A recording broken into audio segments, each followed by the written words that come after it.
is not good for you, even in small doses.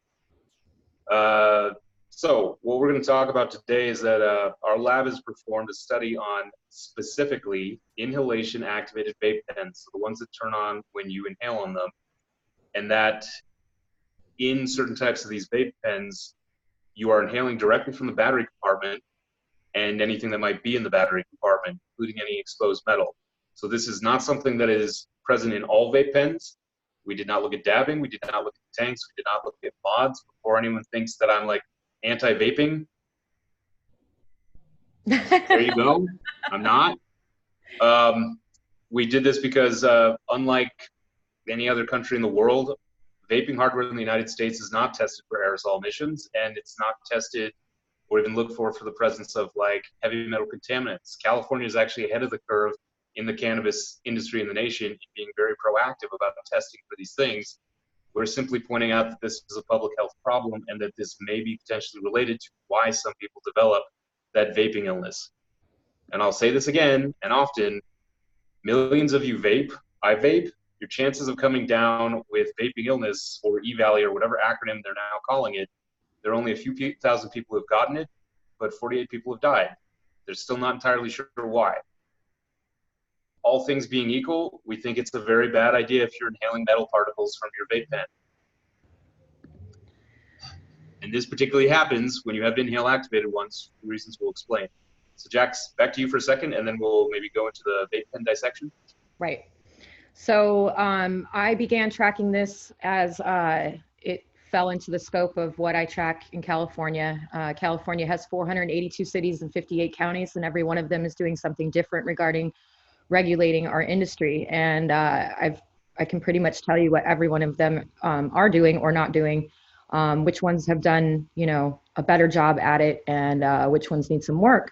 But that led me to starting to track this vaping illness, knowing that eventually this was going to land on the legal industry or affect it, no matter what.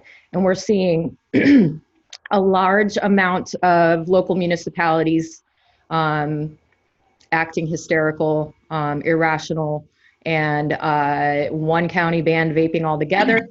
Many are banning flavors or upping their requirements for purchasing e-nicotine products, and it's widespread. And we know that in a matter of a few weeks, this is going to hit our capital. So the hysteria that we're seeing at the local level will undoubtedly be seen at the Capitol in the form of at least 12 to 16 anti-vaping bills, in the form of nicotine, flavors, additives, and all vaping, encompassing all vaping together. So my goal here, as I started tracking this, was to prevent losing this as a method of consuming cannabis. It's very popular. I do not want to see the industry taken, like having this method taken away. So I smoke cigarettes. I am, you know, by no means trying to judge anybody that vapes, but I began unintentionally polling a bunch of my friends when I loaded my father up with a bunch of legal products and he got sick. And that is how you and I met. And I sent you all of his products, including the batteries. You went into the lab over Thanksgiving and dissected them and worked, you know, night and day. And I am so eternally grateful for that. But what you found in my father's vape pens was exposed solder in the inhale-activated battery attachments. Yeah. So here I thought, you know, that I was doing what was probably the best thing for my father and giving him a method to use, something to control the pain that he was experiencing, so he didn't have to take the Norco that the doctor wanted him to take. And he may now have permanent lung damage. And I don't think that's anything that the industry here in California intentionally meant to do. So my goal here is to figure out what people are vaping and if there is, you know, a safe way to vape. When I asked a friend of mine who's been a vaper for for a very long time. To bring me all of his products, he then told me that he's been having some health problems. And so I had him drop off everything that he's been smoking. And there's, a lot of different products here. I've covered up all the brand names. My intent here is not to harm anyone. My intent is to hope to inspire the industry to get ahead of this one. And I think that if they don't bury their heads in the sand on this issue, we have a chance to display, what a safe product might look like. So I started to inspect some of these products. Inhale-activated batteries, right? They have a hole here. Oh, can I kind of explain that, go through that one quickly? Yeah, sure. Let me grab another example.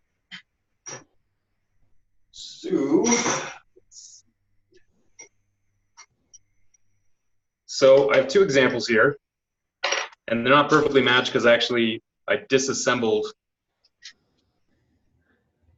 You can't see these well, but there are trays and trays and trays of vape devices that we call it the Vape yard. They're all dead. They're all completely disassembled. But that, if you take two relatively similar vape pens, same size, they take the same 510 cartridge, they have exactly the same battery post, but as you can see, one of them has a hole into the battery compartment and the other one doesn't. This one has an external button because it's activated by pressing the button on and off. This one, if you are inhaling on your pen to activate it, chances are it has a hole right into the battery compartment, and that travels all the way down to the base. And the way that you know that this air coming in through the base is because when you inhale on it, you usually activate an LED. At the very base of the battery compartment. What this means, so this is a vape pen that I took apart and then reassembled, but I replaced the metal with clear plastic. So these guys are the same. So the air is coming in here, traveling all the way up through the battery, through this channel, and then out through the cartridge. So this could be fine as long as everything's insulated in there. But what we found that Jax was alluding to earlier, in many of the vape pens that we took apart, if you look in the battery casing, they are full of exposed heavy metal solder. Most of this is probably tin, which you don't want to inhale. Some of this could be lead, which you definitely don't want to inhale. But the important thing here is that if you have exposed metal particles in there and you are inhaling on a pen, you are drawing air from that compartment, and you may not be aware of the fact that you are actually inhaling metal particles. We think that in some cases, and I'll say this again, millions of people vape with no ill effects, and only a few thousand people have become ill. This may explain some of the components and some of the physical damage that you see in the lungs of people with E-Valley vaping illness. And we suspect that part of this is because, unlike every other country in the entire world, we do not test the hardware that comes into our country for vape hardware. We don't test it for metal. We don't look inside it. We're the only place in the world that doesn't do this. It makes sense for consumers to have this minimal amount of safety. Put it in a different context. Every bit of hardware that is used for your drinking water, your brass hardware, copper hardware, anything for your drinking water, it can't have lead in it. It is certified that it is lead-free. Your food, your water, everything is tested for even trace amounts of this, particularly in California. The fact that vaping hardware is overlooked in this, it means that people may believe that they are safe because just about every other aspect of their life is monitored and regulated to make certain these toxins are not in there. That simply is not the case. There is no testing on this hardware coming into the United States. Which in fact— Sorry, that was probably overlong. Sorry, Jackson. Not at all. That to me makes the United States the dumping ground for China's cheapest products. And if we wanted to see this illness disappear and vaping be accepted again, then all we have to do is regulate the same way the UK has. And I would like to talk a little bit about the Tobacco Directives product initiative that does regulate the hardware via emissions testing or aerosol testing. You know a little bit more about that. I dug in and kind of went down a rabbit hole trying to figure out like what path we would follow in order to prohibit the exposed solder issue that was prevalent in the inhale activated batteries that I dissected myself, this being one of them. Mm-hmm. And you can see the exposed solder inside here, and this is how you would have to activate it. You're blowing on the wrong end, but yeah, that demonstrates it. it. I'm doing it, I'm reverse engineering it, right?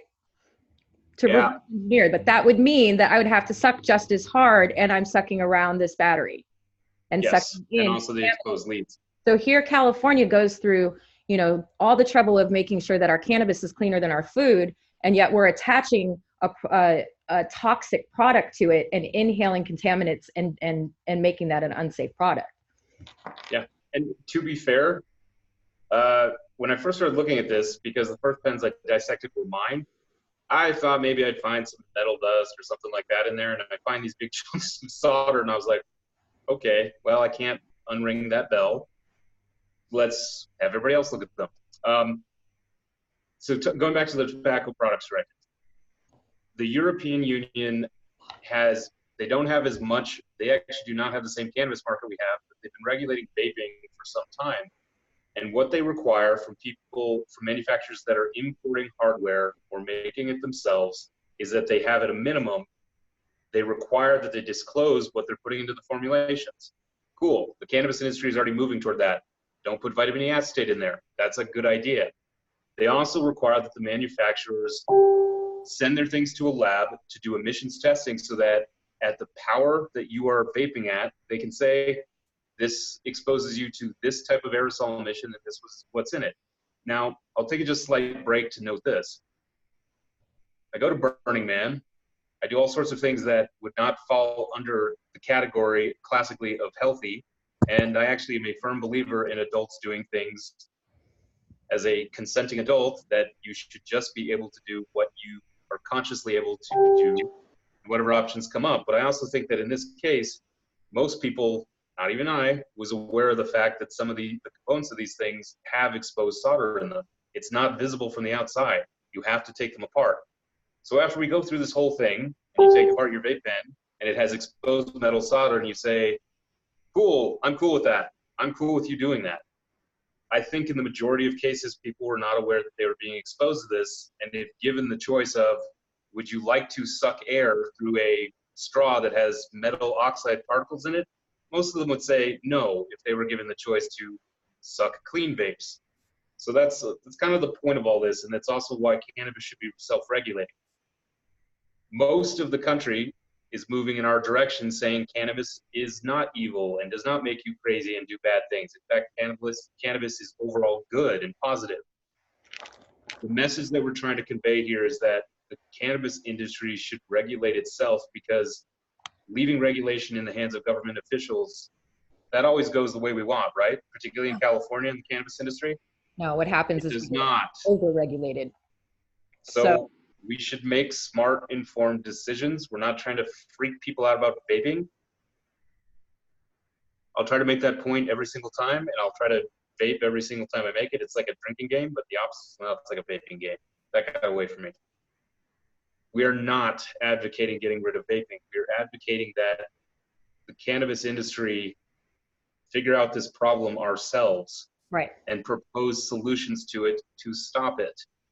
Massachusetts had an emergency vape ban in September of nicotine and cannabis products. They lifted it today, only on nicotine products. Right. Cannabis vaping in Massachusetts is still totally banned. I think that's unreasonable. I think anyone watching this would think that's unreasonable. That's hysteria. They don't even know what causes this yet. That's what I would. Go ahead. Sorry, Jackson. That's what I'm hoping to prevent here in California. I feel like if we had a culprit and the industry did self-regulate and pulled these inhale activated batteries off of the market, not only could we get ahead of this, but we could go on offense at the Capitol instead of being on defense. We could also try to win consumer confidence back. I did not set out to intentionally take a poll of all of my friends that vape, and I didn't even realize that I had as many friends as I do that vape cannabis daily. But I was just sharing with real subtle about it. what I had discovered, you know, because I had given my father a bunch of these products and he got sick and he's still sick. And I don't want to see any of my friends unintentionally hurt because no one's thought about what's inside these batteries. So I really want to see the industry try and self-regulate, offer up regulating the hardware through emissions testing, go on offense, and try to win consumer confidence back. You know, I have a 75-year-old neighbor who knows I work in the cannabis industry, and he asked me the other day, he said, did you guys find the culprit yet? I really want to vape again, but you know, I don't feel like it's safe. And I said, we're getting closer. And I do feel like we're getting closer. And I think that there is a large market out there that would gladly come back to a dispensary to buy a product that they knew was safe. Or agreed. And really to kind of relative, you know, that point, it is a perception problem. Yeah. No, I know. It is a perception problem more than it is a statistical problem, because millions of people vape, no ill effects, 2,000 people have gotten ill, but 48 people have died. Tens of thousands of people die every year from the complications of cigarette smoking. We have not banned cigarettes. We have said that people, if you're 18, you can make the decision to do that. So I think the focus on here, like that, cannabis vaping, like it truly is a small number. It is a huge personal tragedy to the people whose family members and their lives have been impacted by this. I'm pointing out the numbers because I think it's inconsistent to say that it is still fine to smoke cigarettes and then try to put a ban on cannabis. I think that it is a sneaky backslide into prohibition. It makes no sense. It does more harm than good. But on the other hand, people have died from this. And I think as an industry,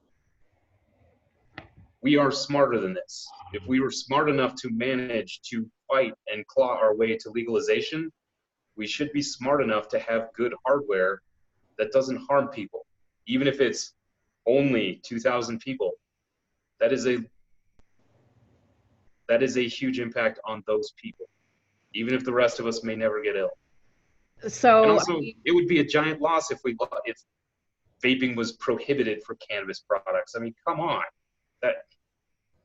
So part of this is that as an industry, let's stop shaking our finger and saying, black market, black market.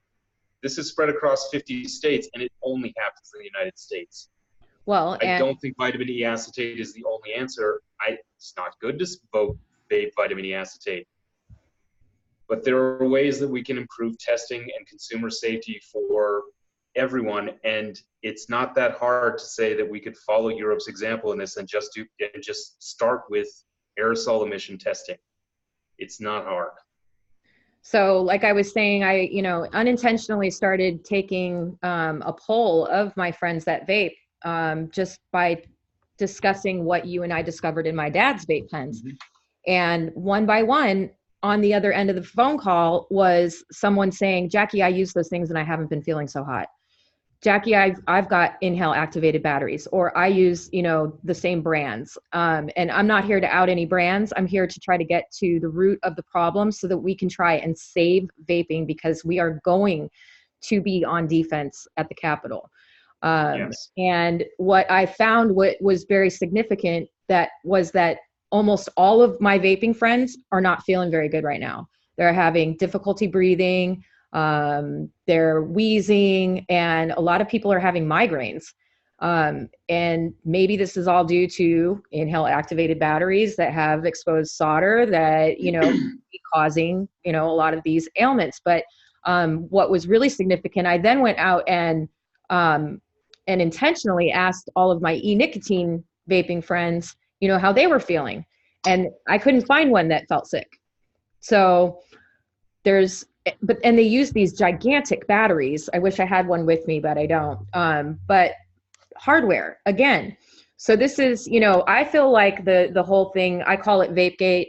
VapeGate has been like a Category 5 hurricane kind of swarming around, and it's just off the coast of the legal industry here in California. And we've watched it, try to be just about e-nicotine or just about the illicit market. But we've seen 2 deaths in Oregon linked to legal products. And so I feel like it's affecting all three industries: the illegal cannabis industry, the regulated cannabis industry, and the e-nicotine industry. And the common denominator in all of those could be cheap hardware. Okay, I'll kind of clarify something, because it's going to sound really dull that I keep doing this.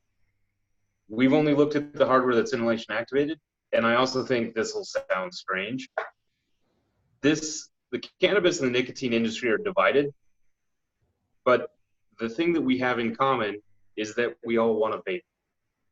Yeah. And whichever one is impacted more by this, and again, I'm saying that as adults, we have the right to do this. And blanket banning and trying to actually regulate behavior by legislation didn't work with cannabis in the first place. And that the consequence, this is important to bring up, that if legislatures continue, like Massachusetts, to just say, we are going to ban all cannabis vaping, while also saying, this is coming from the black market, that's causing this. You're saying the black market is causing this, and you are creating a black market by prohibiting it, which in turn should logically lead you to conclude that you will cause more vaping deaths. We're not saying ban anything. We're saying be smart. We're saying regulate things. When you ban things, whether it's alcohol or cannabis, you drive the unregulated market. And this is probably too many messages to fit in at once. For the most part, the unregulated market, that is where cannabis came from. So where I'm focusing very, very tightly on this is that inhalation-activated pens, they are not all bad. But in the cases where we have found examples, they are definitely filled with visible metal solder that you should not be inhaling. And we think that the narrow focus on vitamin E acetate is too narrow. And that as an industry, we can set minimum standards that are understandable, that are rational, and they focus on aerosol testing and consumer safety. And whether that's for cannabis, nicotine, and actually both, I hope that whoever's listening to this can find that that is what we're proposing. Narrow regulation that focuses on consumer safety, because the alternative, if left to it, in Massachusetts, is that regulators will just ban all vaping. That's not rational. That's not smart. That will drive more of exactly what they think they're trying to protect us from, if that's what they're doing. I hope that message comes across as clear. Not even all inhalation-activated devices are bad. Some of the examples we cited in our study, all the wiring is insulated. There's no exposed metal. And again, these were pens that I used myself. So I was like, okay, that one's insulated, that one's not. These are pretty simple things to implement from a manufacturing point of view. The reason they were getting away with not doing it is that if you can skip a step and not insulate things, it's cheaper. It's also less safe for the consumer, but nobody's called them out on this before. So we're asking for something small. Speaking of the consumer, higher standards and devices. Let's look at a few of these different types of devices that people are using so that the consumer isn't confused. You know, you described what you and I have been discussing in detail over the last few weeks as like a fountain hose of knowledge being sprayed at me. And what I don't want to do is spray that fountain hose, you know, on our audience. I want to try to break this down, you know, so that people understand what we're talking about. We're simply saying inhale activated batteries that we have looked into have a problem with exposed solder and could be a potential culprit, and it needs to be rectified. So how a user is going to tell if, you know, they're using an inhale activated battery versus a push button battery, these are the old school ones. Oh, yeah, that's a biggie. Okay. There's no hole inside here going directly into the chamber, unlike these ones that have a hole. So we also noticed something very odd about some of the cartridges that you took apart. And one of them that my father was smoking had either non-functioning holes on the outside, making it appear that air was being sucked from outside, but then a third hole. Let me correct on that. They appeared non-functioning until I took it apart, and it actually turns out that all of them lead directly into the battery compartment. So like all of the air is now pulled through the battery compartment. Well, that's even worse. Okay. Yeah, that's what I thought when I took it apart. I was like, oh, that's why they did that. It's less likely to clog when you pull on it. And they also widened the hole into the battery compartment from 1 millimeter to 3 millimeters. So more airflow. Oh my goodness. Okay, you just Yeah, I haven't gotten around to publishing that in my report yet. Oh, now I'm looking at at the size of the hole. So my friend brought over all of his vape carts. I started looking at all of them. I started just doing a simple, breathing test on them. If I could get air in or out both ways. And I noticed the same brand, one brand that I couldn't get air out of. So, okay.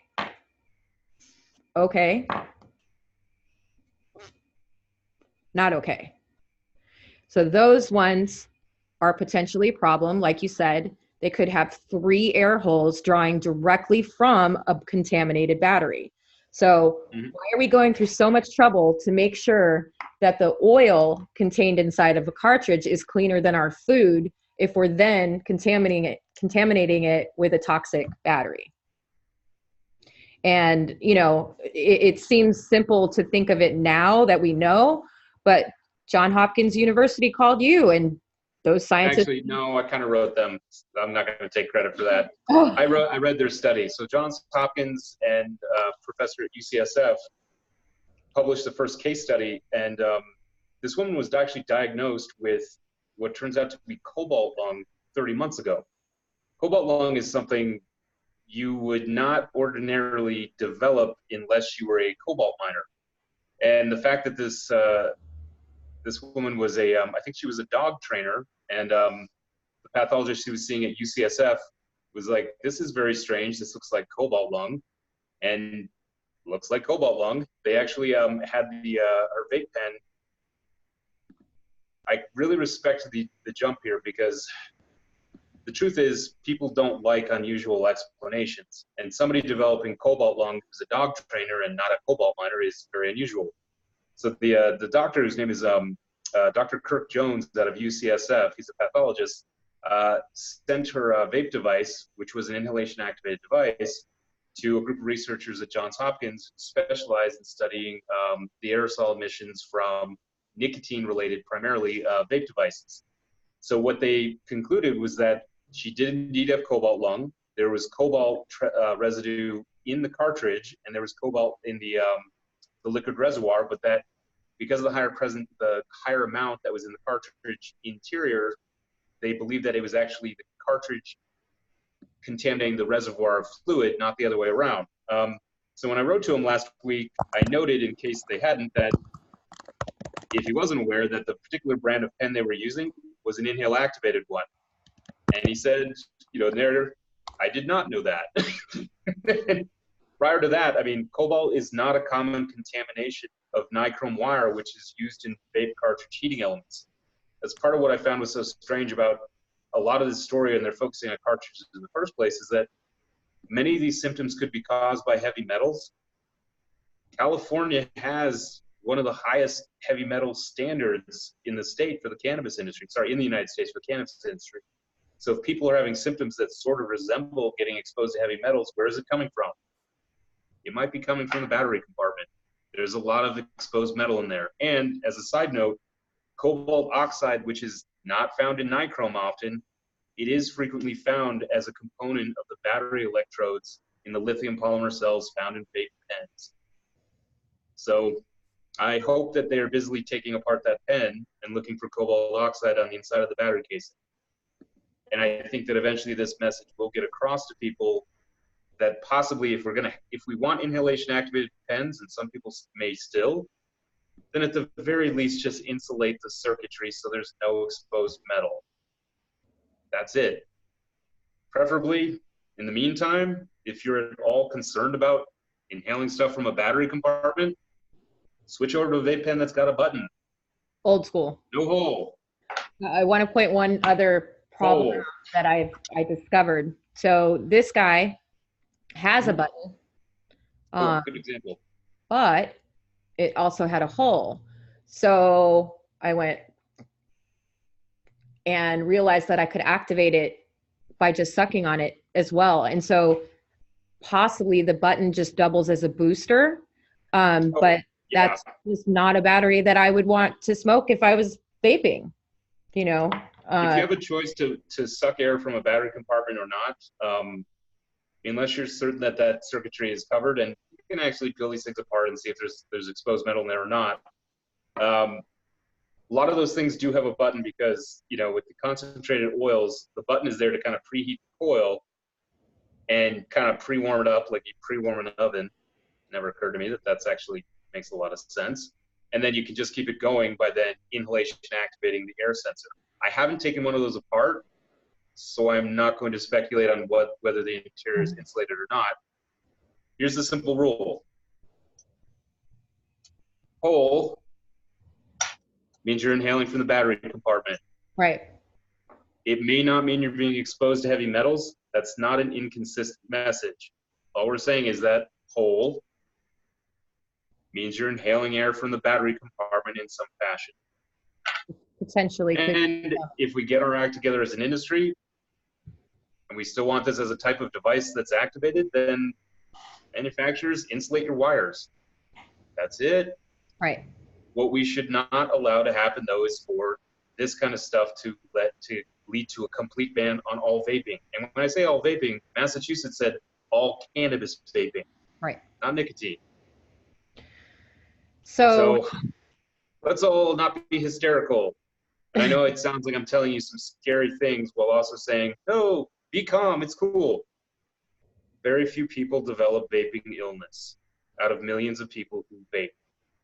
That's still a problem. It's an addressable problem. Back to you, Jax. Okay, so I just want to give a little bit of the history on this thing, because I couldn't believe when I went back to do some research and discovered that this only started in September.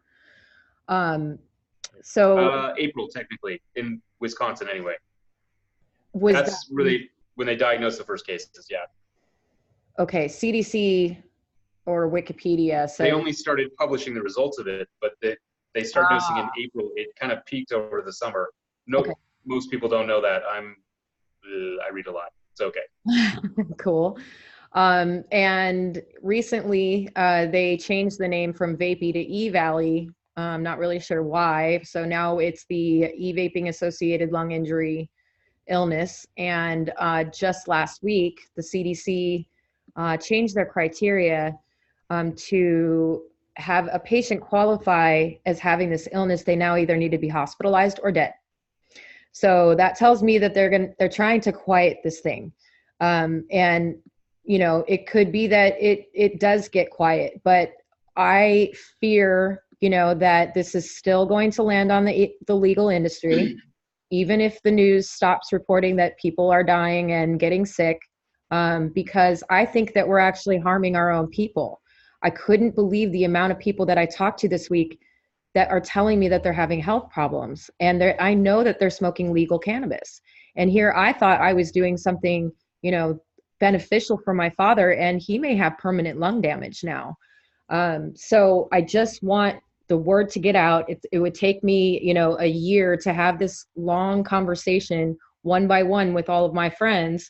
So I thought, let's do a Facebook Live. Let's get that shared. Let's get this information out, and let's get these inhale-activated batteries out of people's mouths until that company can provide evidence that there's no exposed solder in there, and then let the user decide. You know, there's a large market out there that will come back and vape again, that we've lost. You know, the common denominator throughout all of the people that I talked to, whether they smoked legal cannabis, illegal cannabis, or nicotine, was fear. They knew that I was studying this, and they wanted to know everything that was in my brain that I could possibly download in 5 minutes so that they felt safe vaping. This isn't a method that's ever going to go away, and I don't want to see people, I don't want to see this banned, because that's just going to exacerbate the problems. Bans create a vacuum, and that would be filled by people that don't care. So I don't think anyone in our industry intentionally set out to hurt anybody, but I think that we are. And now that we're aware, we have to do something about it. So I didn't do this to expose the brands that you dissected. I'm going to have some one-on-one private conversations with them and hope that they do the right thing. But if they don't, I will expose them. Well, and important point of clarification, because it goes away from the fear response, and you and I are going to be always hot and cold on this, and I appreciate all of your passion, and I'll just be like, wait, stick to this. What's really important for people to know that is not widely known, unless you're looking at the numbers, is that the single largest group who develop vaping illness are people who vape both nicotine products and cannabis. And it's not clear why.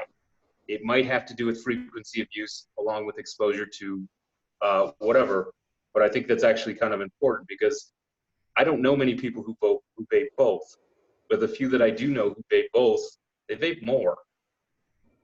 And this could be something that, in addition to things like vitamin E acetate that exacerbate it, along with inhalation-activated devices, you could be simply exposing your lungs more to something that may have crept into the market, and now what might have been an okay pattern of vaping, it now causes you some damage.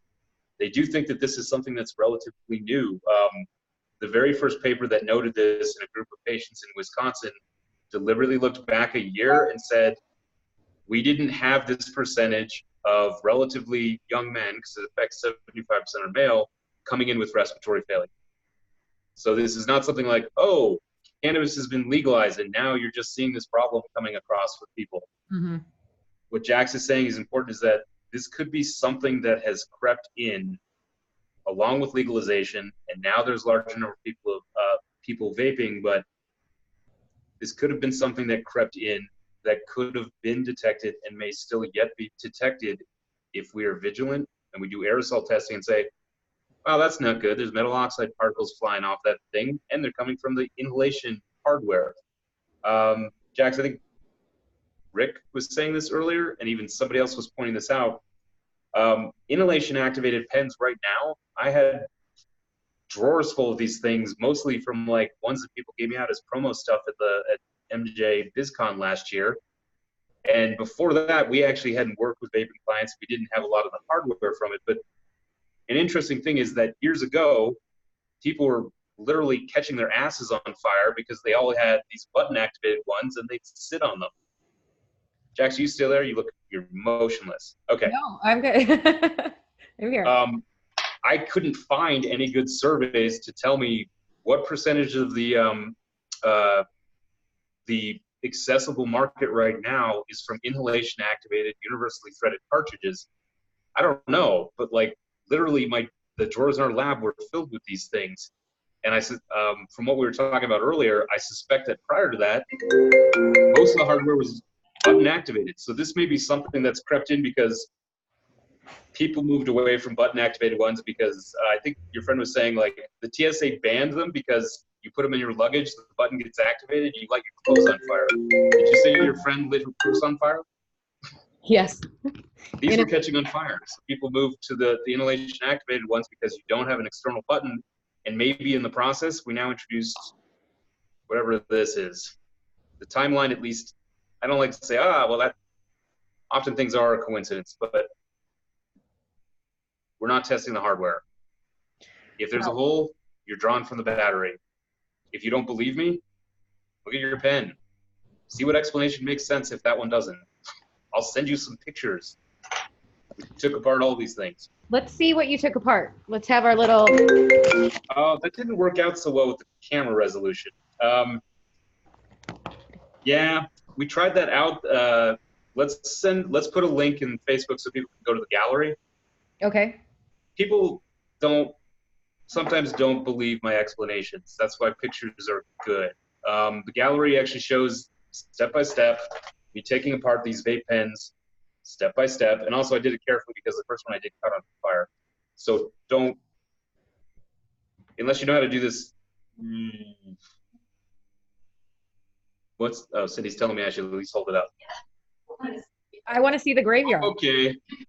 This is a vape pen. This is a sensor. This is the battery. This is where you draw air from. Yeah, this is why I said this on camera is not good. Yeah. Let's put a link to the Flickr gallery. It's all pictures. It's actually kind of beautiful to walk through. So you can see the deconstruction of the entire pen.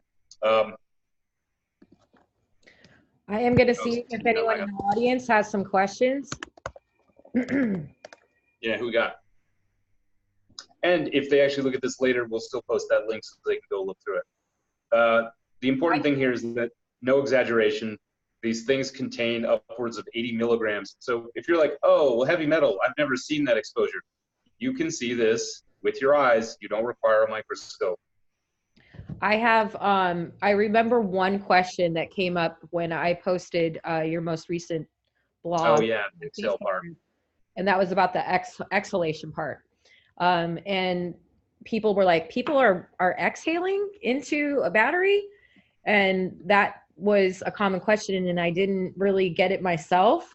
I think where you were going with that is that once you draw on a pen, like you're not taking in all of the smoke that it creates. Mm-hmm. And so therefore there is smoke that has to go somewhere because you're not inhaling it. Am I correct? Yes. Okay. Yeah, and even liquid. As it turns out, I have been vaping wrong this whole time, and I just found that out in the course of this study. I just thought, oh, well, I'm not getting enough, so I'll just pull harder on this thing, and I usually end up inhaling it as fluid instead of vapor because I thought, wow, this is so easy, I can just do this. If you think about this if you think about drinking soda through a straw, as long as you're pulling on the straw, where does the liquid go? Into your mouth, right? Mm-hmm. What happens when you stop? It goes back down. Yeah. And in this case, if you've been pulling all that liquid through the straw up into the cartridge and then you stop, it drops. And if there's a hole there into the battery compartment, it goes into the battery compartment. Now, what happens the next time you draw on that thing? It's going to pull that liquid and everything back out of the battery compartment where it's been sitting soaking in heavy metal. Ugh. Yeah. So I use the word exhalation because that was actually the way they phrased it in the patent that describes the design of these things. But truly, you're applying suction. As long as you're applying suction, the vape goes toward your lungs. And so does anything that's going through the atomizer. It's being pulled from the reservoir. As soon as you stop, if there's anything left on the cart and the coil, and you stop pulling on it, gravity is going to dictate that it's going to drop immediately below. And immediately below that, there's a hole to the battery compartment. So where's it going to go? Into the battery compartment. Next time you draw, it goes back up again. So that's the working model for what's going on here. Again, you don't have to take my word for it. They describe this in excruciating detail in the patent designs where they talk about this type of vape pen and that liquid seepage into the battery compartment is a known problem with the first and second generations of these types of devices. This is not me coming up with some weird theory. This is built into the design, known by the manufacturers. And no one, including me, even actually bothered to conjecture about how the hell these things were designed until people started getting sick from vaping. And again, these are theories that we have. The CDC is sticking with vitamin E acetate, and also they are continuing to study this. I think that this will all get unraveled in a way that I genuinely hope is going to be beneficial for consumer safety. But I suspect if current action is any indication, regulators will just try to move for banning all of it.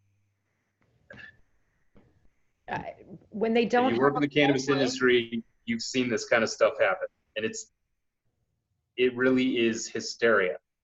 Not all vaping is bad. Not even most vaping is bad. We're going to continue to see hysteria.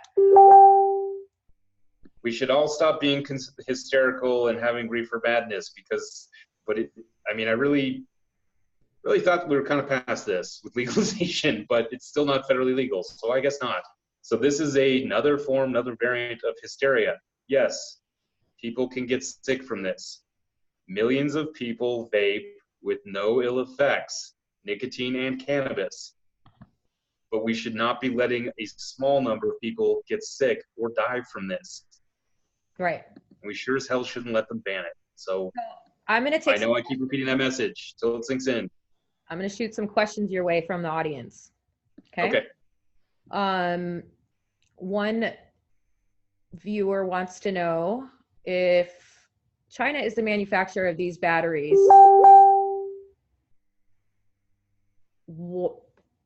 What's your question?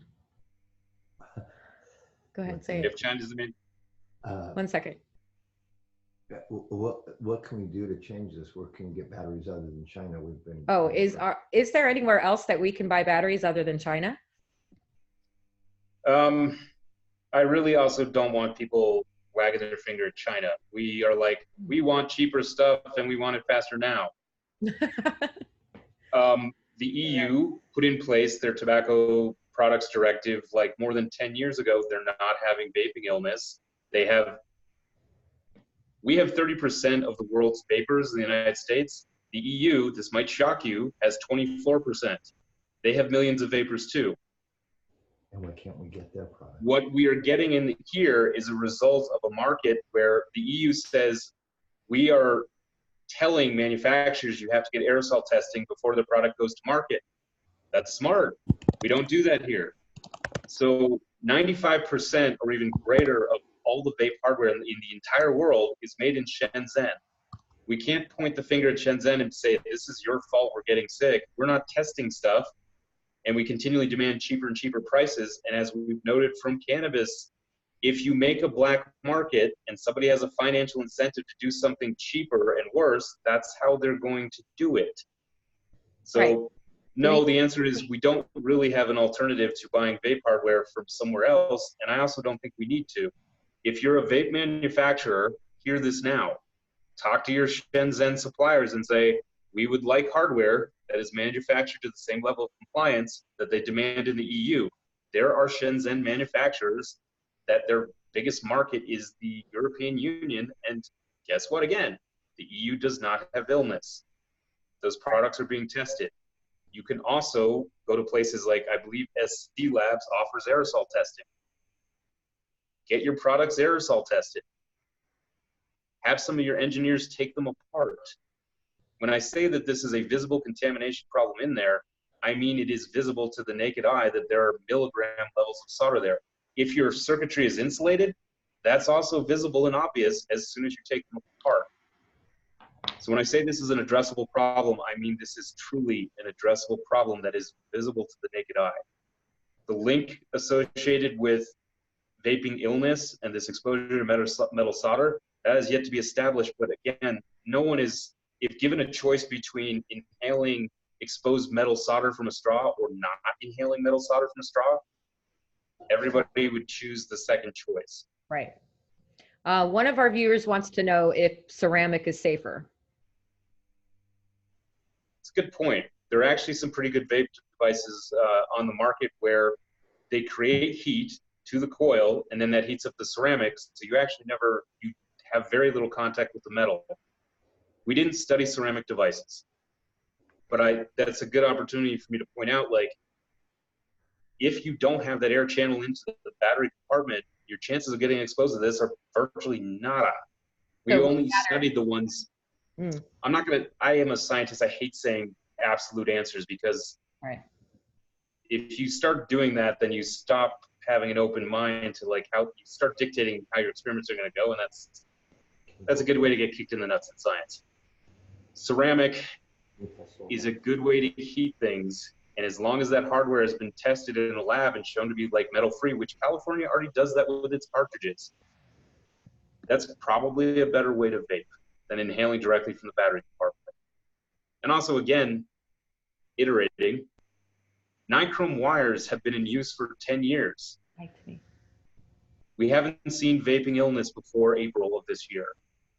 You may get exposed to like some nickel and chromium from a nichrome wire because that's what it's made from. No one has demonstrated that that causes vaping illness. If you want to continue to make your own mods and other things, we're on the Reddit forum and somebody's like, you're kicking our coils. No. Hold on. Oh, that one doesn't work. I'm going to vape again from that pen. I probably took my hands of it.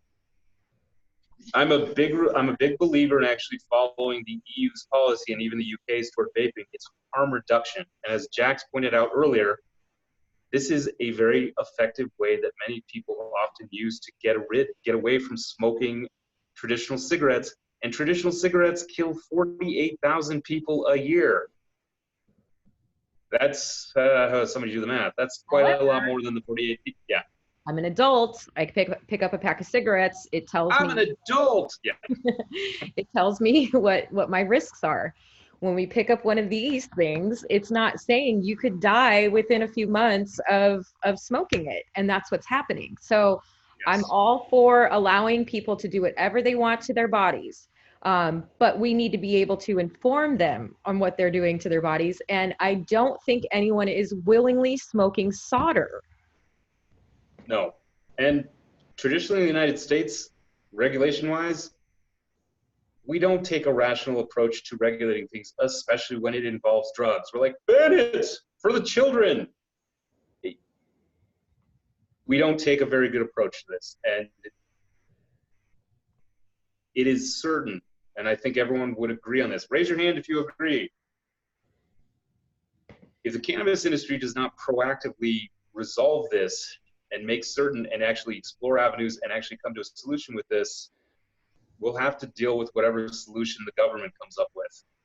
Which in California, we're going to be facing an all-out vaping ban statewide until we can figure out a solution. And so if we stick our heads in the sand on this and we don't go on offense and we don't offer up a culprit, you know, I feel like if we went in and said, oh my God, these batteries are causing a problem, let's get them off of our legal shelves, we could then start to distinguish the legal market from the illegal market by saying this is a certified legal safe pen.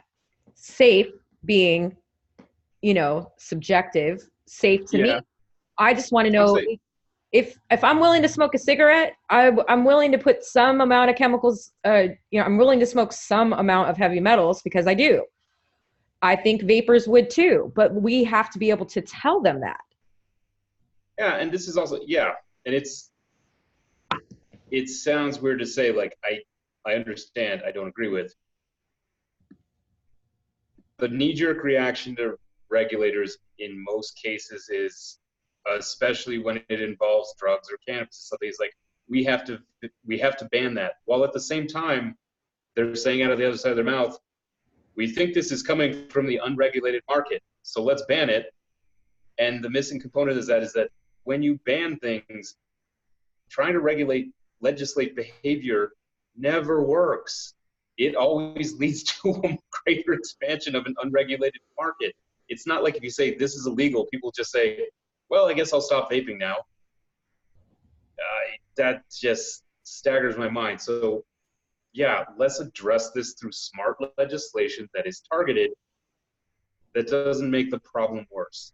Because if people have a profit incentive to import dirty hardware because there's been a blanket ban all over California and a lot of people still want to vape, guess what? You have now just increased the incentive to have an unregulated market that will in turn lead to more vape cartridges and hardware that is definitely not tested.